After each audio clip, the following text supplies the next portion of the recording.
Joining us now, CNN senior law enforcement analyst Andrew McCabe. He's the former deputy director of the FBI.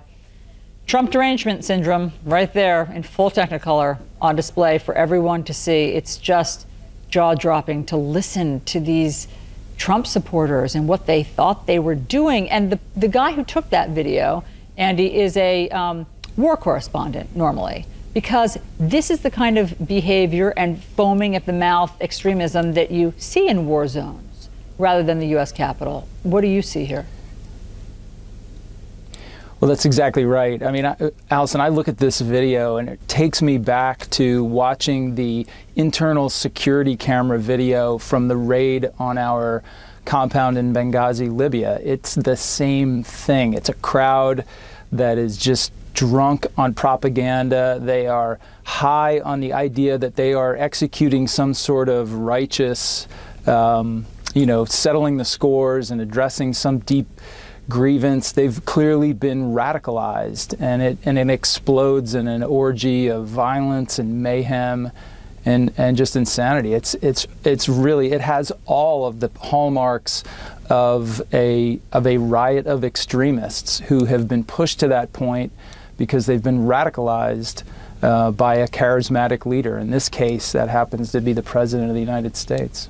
I hope people are listening to what you say and understand, Andy, that you spent decades fighting terrorism. So when you talk about someone being radicalized, you are talking about it as someone who fought Al-Qaeda for decades, who fought people who were radicalized by Osama bin Laden, and you were drawing a direct line to the type of behavior and the type of psychological response that people give. And one of the first things we heard in that video from the invaders when they took over the Capitol was, "We're listening to Trump," they told us. That's right. I mean, it's absolutely explicitly clear, which, by the way, is not going to be helpful to the president as he tries to defend himself in an upcoming impeachment trial. It's pretty solid evidence that people took in his message as a direct order, an incitement, an encouragement to go and wreak that kind of havoc on our Capitol. But this has all of the hallmarks of the development, the radicalization of a group, and the execution of violence by a group of extremists. That's what happened here.